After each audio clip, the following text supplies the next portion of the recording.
നമുക്ക് വേണമെന്ന് ലീഗ് പറഞ്ഞിരുന്നു. ആ ഘട്ടത്തിലാണ് സുധാകരൻ പറഞ്ഞ ഞാൻ മത്സരിക്കുന്നുണ്ട്. അപ്പോൾ ലീഗിനെ ശരിക്കും അവർ ഒരു വഞ്ചിക്കുന്ന രീതിയിലേക്ക് വീണ്ടും മത്സരിക്കുന്നു. ലീഗിനെ പരിഹസിച്ച് ഒന്നുമല്ലാതാക്കി തീർത്തു. ലീഗ് എവിടെ ചെന്നെത്തിയിരിക്കുകയാണ്? അവർക്ക് ഇനി മുന്നോട്ട് പോകാൻ കഴിയാത്ത സാഹചര്യമാണ്. അവരുടെ ഒരു യുവജന നേതാക്കളെയും അവർക്ക് പരിഗണിക്കാൻ കഴിഞ്ഞില്ല. എല്ലാ പാർട്ടികളും യുവജന നേതാക്കളെ പരിഗണിക്കുന്നുണ്ട്.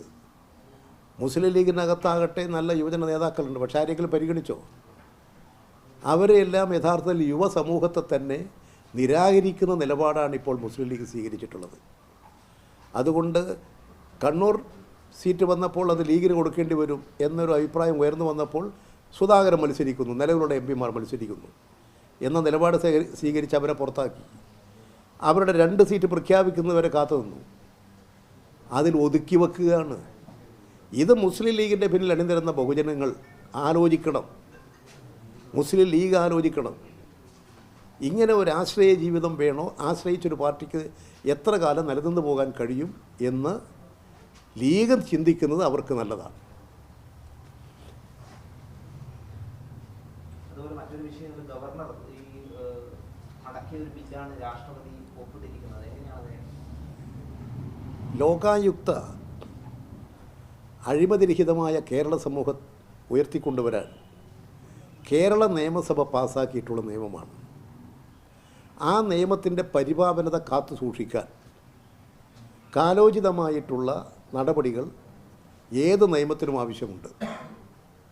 ഇന്ത്യയിൽ തന്നെ പല നിയമങ്ങളും കാലോചിതമായി പരിഷ്കരിപ്പിച്ചിട്ടുണ്ട്.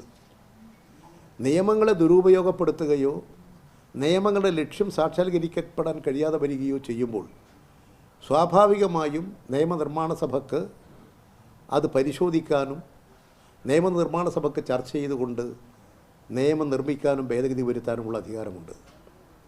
കേരള നിയമസഭ ചർച്ച ചെയ്ത് അംഗീകരിച്ച നിയമമാണ് ലോകായുക്ത. ആ ലോകായുക്തക്ക് നിയമത്തിന് അംഗീകാരം കൊടുക്കാതെ ഗവർണർ ആ ബില്ല് തടഞ്ഞു വെച്ചു. പല ബില്ലും തടഞ്ഞു വെച്ചതുപോലെ ഗവർണർ അതും തടഞ്ഞു വെച്ചു.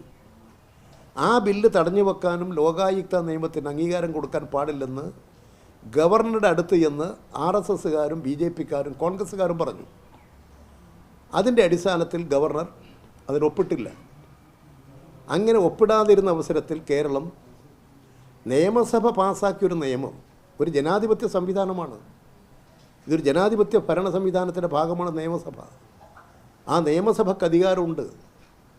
ആ നിയമസഭയിൽ 140 MLAമാർ ജനങ്ങളിൽ നിന്നും തിരഞ്ഞെടുക്കപ്പെട്ട് വന്നവരാണ്. ആ നിയമസഭ പാസ്സാക്കുന്ന നിയമത്തിന് അംഗീകാരം കൊടുക്കാൻ പാടില്ല എന്ന് കോൺഗ്രസ്, RSS, BJPക്കാർ ഗവർണറോട് പറഞ്ഞു. അദ്ദേഹം ആ നിയമത്തിന് അംഗീകാരം കൊടുക്കാതെ മാറ്റിവെച്ചു. അതുകൊണ്ട് നിയമസഭയുടെ ജനാധിപത്യപരമായ അവകാശം സംരക്ഷിക്കാൻ നീതിന്യായ പീഠത്തെ സമീപിക്കാൻ കേരളത്തിലെ ഗവൺമെൻറ് നിർബന്ധിക്കപ്പെട്ടു. സുപ്രീം കോടതിയെ സമീപിച്ചു. ആ സുപ്രീം കോടതിയുടെ മുമ്പാകെ ഒരു ന്യായീകരണവും പറയാൻ ഗവർണർക്കില്ല. അതുകൊണ്ട് തന്നെ ഗവർണർ ആ ബില്ല് രാഷ്ട്രപതിയുടെ അംഗീകാരത്തിന് വേണ്ടി രാഷ്ട്രപതിക്ക് അയച്ചു.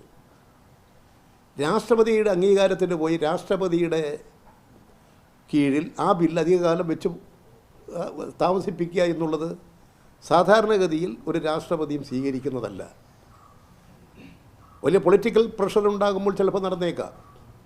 പക്ഷെ ഇത്തരമൊരു ബില്ല് തടഞ്ഞു വെക്കാൻ ഒരു വകുപ്പുമില്ല ഇന്ത്യ യൂണിയൻ പ്രസിഡൻറ്റിൻ്റെ മുമ്പാകെ. അതുകൊണ്ട് ഈ ഗവർണർ ചെയ്ത തെറ്റാണ് എന്നുള്ളത് കൊണ്ട് തന്നെ ഇന്ത്യ യൂണിയൻ പ്രസിഡൻറ്റ് രാഷ്ട്രപതി ആ ബില്ലിന് അംഗീകാരം കൊടുത്തു. ആ ബില്ലിന് അംഗീകാരം കൊടുക്കാതിരിക്കാൻ വേണ്ടിയിട്ട് പല സമ്മർദ്ദങ്ങളും നടത്തിയിട്ടുള്ള കോൺഗ്രസ്, UDF രാഷ്ട്രപതി ഒപ്പിടില്ല എന്ന് ധരിച്ചിങ്ങനെ ഇരിക്കുകയായിരുന്നു. രാഷ്ട്രപതിയെ കൊണ്ട് ഒപ്പിടിക്കാതിരിക്കാനുള്ള എന്തെല്ലാം ബാഹ്യ പ്രചരണങ്ങൾ സംഘടിപ്പിക്കാൻ കഴിയുമോ അതെല്ലാം അവർ സംഘടിപ്പിച്ചു. പക്ഷേ നിയമം, ജനാധിപത്യ സംവിധാനത്തിൻ്റെ കീഴ്വഴക്കങ്ങൾ, ജനാധിപത്യ രീതി ഇതനുസരിച്ച് രാഷ്ട്രപതി അതിന് അംഗീകാരം കൊടുത്തു.